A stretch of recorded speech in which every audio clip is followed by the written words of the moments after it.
There are a lot of weaponized vehicles in GTA Online in 2025, and knowing what ones to, spend your hard-earned money on can be pretty difficult sometimes, as there are just so many to choose from. But that is why I am coming here to make this video, to give you the 10 best weaponized vehicles in GTA Online. There are going to be ones that are, more solo-based, and ones that will be a little bit more beneficial with another player. But anyways, let's get right into the list. Starting out at number 10, we have the Chernobog, and I feel like the Chernobog deserved a spot on this list because it actually got a price decrease from, it was like 2 million, in the 2 millions, I think almost 3 million, but it got a price decrease. It's 1,500,000 buy it now, or a 1,125,000 trade price, and with that price, if you're talking about guided missiles with, the Oppressor Mark II missile nerf, them not being as good, if you're talking guided missiles, this is the best. I want to say you will have a 99% succession rate with hitting your target with this thing. That's how good. The lock-on range is really good. To put it into perspective, if you're at one end of a runway at the airport, you'll lock on from somebody all the way at the other end of that same runway, which is crazy if you look at that distance. And you can rapid fire 5 at a time with a short cooldown. So if you're flying and you get locked on and you're at like a pretty decent range and you get 5 shot at you super quickly, odds are at least 2 of those are hitting.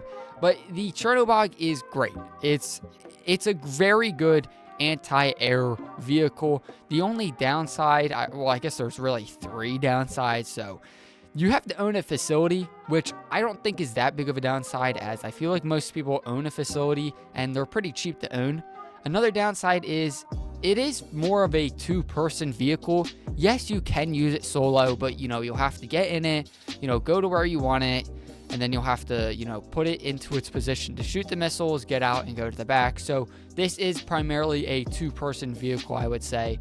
But the worst thing about this is it has no armor. So if somehow, some way, the person you're shooting avoids your missiles and locks on or finds you and shoots you, you're gonna die because there's no armor. Or maybe they just see you before you can even get a shot off or lock on. You're not going to survive because it has no armor. So it is a pretty big downside, but I feel like the Chernobog definitely deserves a spot, as the missiles on it are actually insane.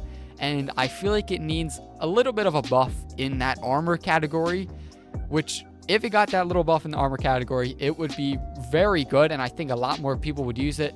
But with the price decrease, I feel like it's a little more reasonable, which means it deserves a spot on this list.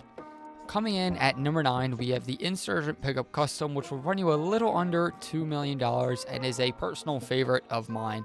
I think it's the best in class for what it does and is very, very capable. It tops out at a little under 100 miles per hour, so pretty decent top speed. It handles really well. You can ram stuff out of the way very well. It seats 9 people.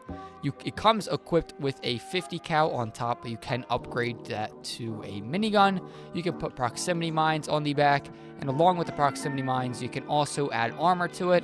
Depending on the armor, you can shoot out. Heavy armor, which I do not have equipped, you cannot shoot out, but it will give the most protection to the gunner on top.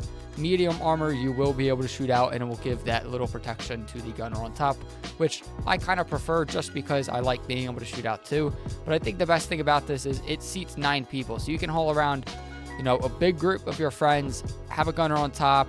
If another friend owns an anti-aircraft trailer, you can also hook it onto the trailer hitch on the back. So it's overall it's just a well-rounded vehicle. And for the price, I think it's very nice because it turns the, Pegasus Insurgent into actual personal vehicle, which I think is a pretty nice touch. But if you don't own one already, I definitely recommend picking one up. But a downside to it is you have to unlock everything through bunker research. So if you haven't done the research, you can't get the minigun or the armor or anything. So it does suck. But being able to transform it in, have those capabilities is nice. You also can only customize this and make it into a pickup custom variant in a Avenger or MOC Vehicle Workshop, so do keep that in mind. At number 8, we have the Mammoth Avenger, which will run you $3.5 million, and the Avenger is like the king of the skies. This thing is insane. Not only is it one of the fastest planes in the game. It's also one of the most armored planes in the game. It has vertical takeoff, which is called VTOL mode, so it has the engines that go down, which is awesome. But the best part about this is what you can add on to this thing. You can add a vehicle workshop, a weapon workshop, and more importantly, you can add turret stations. And these turrets are absolutely insane. This thing is literally a floating, mobile operation center. It's a mobile operation center, but in the sky. It's insane. The turrets have crazy range. The fire rate isn't like that fast, but they shoot so far, do so much damage. And if this thing is in the sky and you're on the ground and you're getting shot at by it, you're just going to get obliterated because the turrets are actually insane. But the best part about it is you can use the turrets if you're solo. You can go into the interaction menu and press engage autopilot, and this will actually let you go into the back and use the turrets solo, which I think is an awesome feature. And this thing is just one of the best. I mean, it is pricey, $3.5 million, but what you get for that $3.5 million is kind of worth it in a sense. The Avenger also has bombs to it. You can, fly around a decent amount of your friends and get around the map pretty quick with it. And it's overall just a very, good vehicle. And it's very fun to also ram into other helicopters in the sky. But that was number 8. If you don't own an Avenger, I recommend at least getting one because you can also get the trade price for the F-160 Raichu by doing the missions in the Avenger. So that's pretty nice, but you do have to own a facility. I know this can be stored in the hangar now, but I don't know if you own a hangar, you can buy one. I think you still have to own a facility. Not sure about that one, but let's get into number 7. Coming in at number 7, this one might be a little bit more not useful for some people, but it's going to be the Weaponized Ingus. And the reason I say not as useful for some people is it's actually a next-gen only car, which is a pretty big downside, but is a very good car. It is $4.5 million, so very pricey, but the normal price of the Ingus is pretty pricey too. But the best part about the Weaponized Ingus is you put a minigun on top of this very fast performance supercar that also can get HSW to it.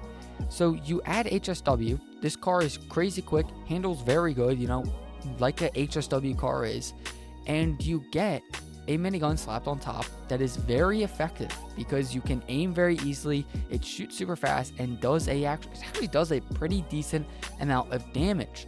The Weaponized Ingus is a very, just useful car because it's a supercar, like I said, with a minigun on top. So you can get around the map quick and you can kill people with it. So, if you have an objective at decent miles, like maybe halfway across the map, and you need to kill enemies, instead of, waiting to call, a helicopter in, if you have your Weaponized Ingus ready, you can quickly get over there and still do the task super easily because of the minigun on top.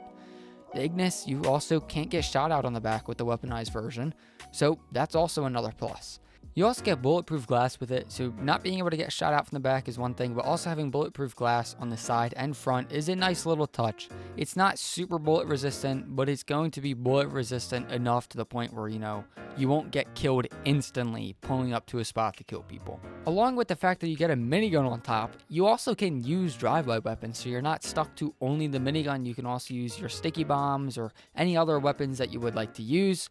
The only really downside I would see with this car, if you are on next gen, is the price. It is very expensive for what it is, and a lot of people will find themselves using that money for something else. But I feel like this is a very good car to purchase and just own if, you have everything else you need and have the money to spend on it.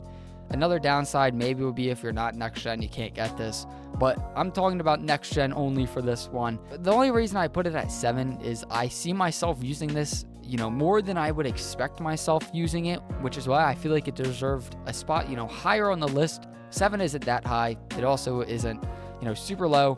I feel like it's, a perfect spot for this car. Coming in at number 6, this one's a personal favorite of mine. It is the O2 Kenjali. This will run you $3,850,000 of a buy now and a trade price of $2,895,000. So it is very pricey, along with the fact that you also have to own a facility just like a Chernobog or an Avenger, but it is worth every penny. This thing is crazy good. It can take 8 RPGs or 8 homings. It's the same. It's one of those vehicles where it's the same. But it's a very effective vehicle for players and NPCs. It will get people to stop griefing you pretty quickly. It'll get the job done, in free mode missions that you need it to. And you can also add a decent amount of upgrades to it. The speed isn't the best, but it is a tank after all, so don't expect it to be super fast. But you can add a railgun to it. So instead of just the normal tank cannon, you can add a railgun that you can charge up and shoot further. You can also add proximity mines that you can drop from the driver's seat. The passenger also gets a top-mounted machine gun. You can also add grenade launchers for the 2 people that sit in the back. So you can have 4 people in this at once. A driver using the main tank cannon / railgun if you have it, and proximity mines that you can drop. A passenger using the mounted 50 cal, and 2 passengers in the back using the grenade launcher. So overall, it is a pretty good vehicle in GTA Online, and definitely one I recommend picking up if you haven't already. But that is number 6, so let's get on to number 5. Coming in at number 5, we have the Oppressor Mark II. The reason the Oppressor Mark II is still on a list is because it's still a very good vehicle, especially a weaponized vehicle. Although it is crazy expensive, $8 million or $6 million, and the missiles did get that tiny nerf, so they're not as good at tracking, the Oppressor is still one of the best, and most of the time, you'll still get beat by an Oppressor despite these, the nerf in the missiles, because it's phenomenal. And as much as, people hate on the Oppressor Mark II and say, I'll never use one, I'll never get one, it is a very good vehicle to grind with because of the convenience. You can call it through the terabyte, through your mechanic, through your MC. You can get it anywhere.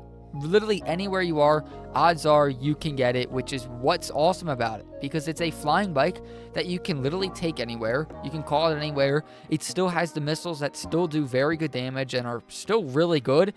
And you don't need to use the lock-on missiles. You can still use them without lock-on, which if you are pretty skilled, you can use them not locking on better than locking on. The Oppressor Mark II is still phenomenal and is still very convenient and is still very good at grinding with, but it's not the best, I would say. It's in the middle, which is why it is at 5. Coming in at number 4, we have the FH1 Hunter, which will run you $4,123,000 or a trade price of $3,100,000 if you choose to do the air freight cargo to unlock that trade price. And the FH1 Hunter is by far the best armored heli in the entire game in terms of weaponry. In the helicopter categories, there's nothing that will have more weapons than this. It's one of the fastest helicopters in the game. It has pretty decent handling. The pilot gets access to a 7 missile barrage, which isn't really that effective on ground targets or really even vehicles. I think it's because, it doesn't have that big of an explosive radius, but it is still a 7 missile barrage, and they also get access to bombs or a homing missile option, which homing missiles, they're your basic homing missiles. But the best thing about this helicopter is it's a 2-seater, and the secondary pilot actually gets a auto explosive cannon on the bottom, which is absolutely lethal if they can aim with it well. Even if you can't aim with it well, it'll still be really, really lethal. It is that good. But the reason that the FH1 Hunter isn't as used is because most people, I feel, play solo and don't always play with a second person. And to get the best out of the Hunter, it requires 2 people, because really the best weapon on the FH1 Hunter is that auto explosive cannon, which is controlled by that secondary pilot. It is kind of annoying because you also have to pay to get that explosive cannon on in the front. But in terms of, helicopters, the Hunter is still a great helicopter, especially if you play with a friend a decent amount. It will get the job done. It'll still get the missions done. It'll get you from point A to point B, but it's not as good as some other helicopters, especially one coming up on this list. Coming in at number 3, we have the Tordor. Despite a price increase the Tordor got, it is still one of the best vehicles to own and is worth every single penny. It has very aggressive homing missiles, high damage machine guns, it can seat 4 people, it has a short little boost, and the best thing about it is it can go inside of the water. When inside the water, you can still use the boost. You'll have access to torpedoes, and you can store the Tordor inside of your Kosaka. In free mode, the Tordor is going to be phenomenal. It'll do anything you need in missions and will never fail you, and it is the counteract to the Oppressor Mark II. Tordor will take out pretty much anything in its way, and it is a great vehicle to own, which is why I recommend everybody to own one in 2025. But that being said, let's get on to number 2. Coming in at number 2, we have the Aula. The Aula did get a price increase, which is a little bit of a bummer, but it is still worth every penny. The Aula is a 4-seater helicopter. The main pilot gets access to homing or barrage missiles depending on what you add on. It also has machine guns, bombs, and flares. It is a very quick and agile helicopter. It also has a machine gun on the bottom that the secondary pilot can control, or you can upgrade it to a dual machine gun. The Aula also has stealth capabilities, which will allow you to go off the radar and will let you have a 2-star wanted level if you have a 5-star wanted level.